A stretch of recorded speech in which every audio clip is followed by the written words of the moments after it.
Bismillahirrahmanirrahim. Assalamualaikum warahmatullahi wabarakatuh dan history. Salam satu jiwa. Halo teman-teman, perkenalkan nama saya Sultan Ismail. Saya duduk di kelas 11 IPA 1 SMA Negeri 1 Biau. Nah, dalam video ini saya akan membahas mengenai janji kemerdekaan BPUPKI dan PPKI.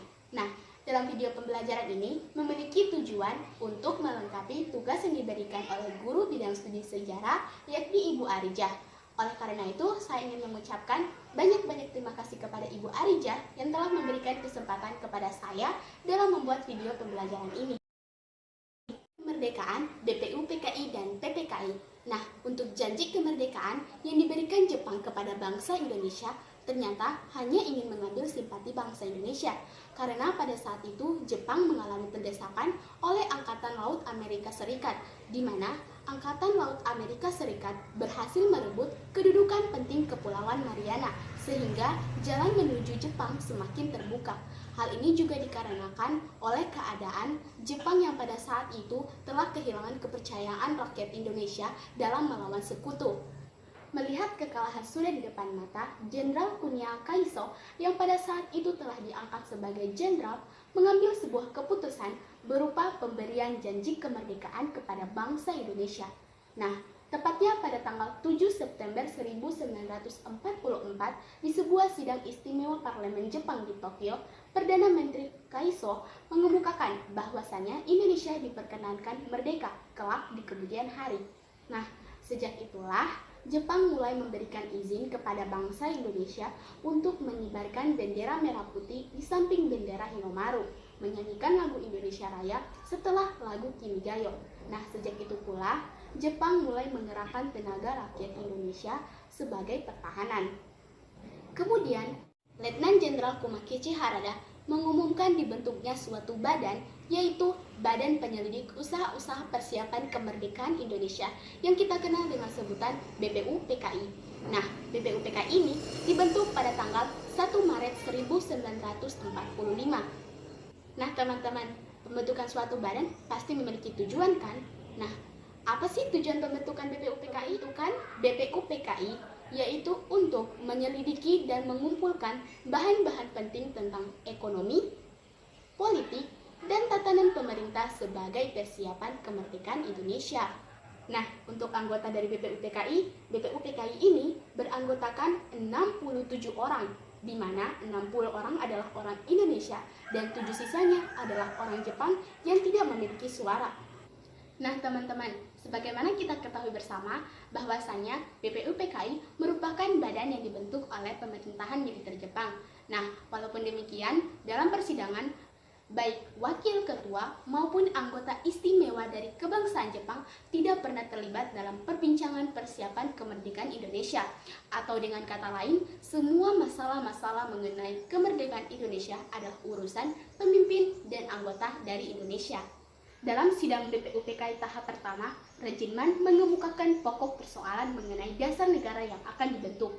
Nah, dalam hal ini ada 3 orang tokoh yang mengemukakan pendapatnya, yaitu Dr. Muhammad Yamin, Dr. Supomo, dan Insinyur Soekarno. Gagasan yang dikemukakan oleh Insinyur Soekarno mengenai dasar negara kemudian kita kenal dengan sebutan Pancasila. Itulah mengapa pada sidang tahap pertama BPUPKI dikenal juga dengan detik-detik lahirnya Pancasila. Dan tepat pada tanggal 1 Juni 1945 ditetapkan dan diperingati sebagai hari lahirnya Pancasila. Selanjutnya, sebelum sidang pertama berakhir, BPUPKI membentuk panitia kecil yang berjumlah 9 orang, yaitu Insinyur Soekarno sebagai ketua panitia dan Dr. Anus Muhammad Hatta sebagai wakil ketua, dan 7 anggota lainnya yaitu Mr. Muhammad Yamin, Mr. Ahmad Subarjo, Mr. Alexander Andreas Maramis, Abdul Kahar Muzakir, Kiai Haji Wahid Hashim, Haji Agus Salim, dan Adi Kusno Cakrasuyoso. Panitia 9 tersebut bertujuan untuk merumuskan tujuan dan maksud didirikannya negara Indonesia. Rumusan yang dihasilkan oleh panitia 9 tersebut yang kemudian kita kenal dengan sebutan Piagam Jakarta. Selanjutnya, pada sidang tahap kedua BPUPKI yang berlangsung dari tanggal 10 sampai 16 Juni 1945, dalam persidangan ini membahas mengenai 6 hal, yaitu yang pertama tentang wilayah negara, yang kedua kewarganegaraan Indonesia, ketiga rancangan undang-undang dasar, keempat ekonomi dan keuangan, yang kelima pembelaan negara, dan yang keenam atau yang terakhir yaitu pendidikan dan pengajaran. Selanjutnya, setelah tugas BPUPKI telah selesai dan telah dibubarkan, dibentuklah Panitia Persiapan Kemerdekaan Indonesia.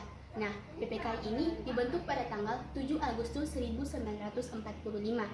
Nah, untuk tugas dari PPKI yaitu melanjutkan tugas dari BPUPKI dan memiliki tujuan utama yaitu menyegerakan proklamasi kemerdekaan serta melakukan tata negara beserta membuat struktur kenegaraan.